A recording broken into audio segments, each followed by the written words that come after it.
Update ఏంటి అంటే ఈరోజు అసలే మాస జాతర నడుస్తుంది బయటంతా. అంటే ఈరోజు 27 సెప్టెంబర్ దేవరా రిలీజ్ అయితే ఉంది. సో దేవరా సినిమా కోసం అందరూ కూడా చాలా ఈగర్గా వెయిట్ చేస్తున్నారు. ముఖ్యంగా ఫ్యాన్స్ అయితే చాలా ఆతృతగా ఎదురు చూశారు. 1 గంట షోస్కి వెళ్ళిపోయారు, 4 షోస్కి వెళ్ళిపోయారు, 1 గంట 10 షోస్కి వెళ్ళిపోయారు. ఇలా అన్ని షోస్కి అయితే వాళ్ళు వెళ్ళిపోవడం జరిగింది. అండ్ రెస్పాన్స్ కూడా చాలా మిక్స్డ్గా వచ్చిందని చెప్పొచ్చు. ఫ్యాన్స్కి అయితే బాగా నచ్చిందండి సినిమా, బాగా నచ్చుద్ది. ఎందుకంటే ఆయన్ని ఆఫ్టర్ చాలా లాంగ్ గ్యాప్ తర్వాత సోలో హీరోగా చూస్తున్నారు కాబట్టి ఫ్యాన్స్ అయితే పండగలు చేసేసుకుంటున్నారు. పండగ వాతావరణం అయితే థియేటర్లో కనిపించింది. బట్ సినిమా చూసాక నాకేమనిపించింది అంటే కొంచెం ల్యాగ్ ఎక్కువైందని అనిపించింది. అండ్ ఇందులో మెయిన్ థింగ్ ఎన్టీఆర్ గారు పెర్ఫార్మెన్స్ అయితే ఇచ్చి పడేశారు ఆయన.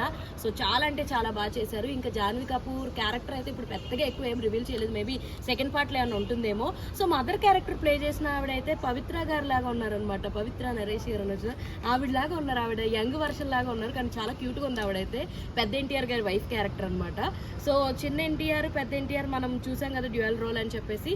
బట్ అదుర్స్ స్థాయిలో ఊహించుకుని వెళ్తే మాత్రం మీకు అలా నచ్చదండి. ఇందులో కామెడీ తక్కువ ఉంది, సో యాక్షన్ పార్ట్ ఎక్కువ ఉంది.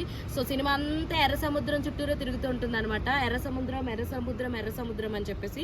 సో స్మగిల్ యాక్టివిటీస్ జరుగుతూ ఉంటాయి. ఆ స్మగిల్ యాక్టివిటీస్కి దేవరా అండ్ కో పార్టిసిపెంట్స్ అంటే మన సైఫ్ అలీ ఖాన్ వీళ్ళందరూ, శ్రీకాంత్ గారు వీళ్ళందరూ కూడా దానికి సపోర్ట్ చేస్తూ ఉంటారనమాట. అయితే ఈ పార్టిసిపేషన్ ఇవన్నీ జరుగుతూ ఉంటాయి కదా. సో ఇవన్నీ జరుగుతున్నప్పుడు సో ఇవన్నీ ఒకరోజు ఒకనొక టైంలో మన దేవరా ఆపేస్తాడు. సో ఎందుకు ఆపేస్తాడు, ఏం జరిగిందని ఆపేస్తాడు, ఎవరు కూడా వెళ్ళి చేయడానికి వీల్లేదు అని చెప్పేసి అలా అంటాడు అనమాట. ఇవన్నీ ఎందుకు జరిగినాయి, అసలు ఏం జరుగుతుంది, దేవరా ఉంటాడా, వెళ్ళిపోతాడా, చంపేస్తారా ఏంటి, దేవరా మధ్యలో కనపడకుండా పోయాడు ఏంటి. మనం ట్రైలర్స్ టీజర్స్ చూస్తే చిన్న ఎన్టీఆర్ అంటే కొడుకు ఎన్టీఆర్ వీర చాలా అమాయకుడిగా అసలు ఏమీ లేనట్టుగా ఉంటాడు కదా, అది నిజమా కాదా అని చెప్పి మనం అనుకుంటూ ఉంటాం కదా. లాస్ట్ వరకు మనకైతే రివీల్ చేయడం అనమాట. సో మనకి తెలిసిన క్యారెక్టర్స్ శ్రీకాంత్ గారు ఉన్నారు, ప్రకాష్ రాజ్ గారు ఉన్నారు, మురళీ శర్మ గారు ఉన్నారు, అండ్ గెటప్ సీను, హరితేజ, హిమజ ఇలా చాలా మంది ఉన్నారు అనమాట చెప్పుకుంటూ పోతే. బుడ్డోడు క్యారెక్టర్ జూనియర్ ఎన్టీఆర్ బుడ్డోడు క్యారెక్టర్ చేసినోడు అయితే చాలా బాగా సెట్ అయ్యాడు అనమాట. ఎవరో మరి యాప్ట్గా జూనియర్ ఎన్టీఆర్ని చిన్నప్పుడు ఎలా చూస్తే ఎలా ఉంటాడో అలాగే ఉన్నాడు అనమాట. సో ఓవరాల్గా అయితే స్టోరీలో చెప్పుకుంది ఏం లేదు. పాదఘట్టం సారీ ఫ్లోలో వచ్చేస్తుంది, పాదఘట్టం కాదు, ఎర్ర సముద్రం చుట్టూ తిరుగుద్ది.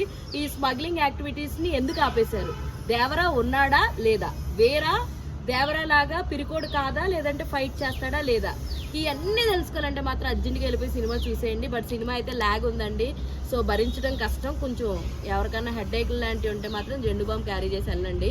సో జాన్వీని అయితే ప్రస్తుతానికి ఒక పాటకు మాత్రమే తీసుకొచ్చారన్న ఫీలింగ్ నాది.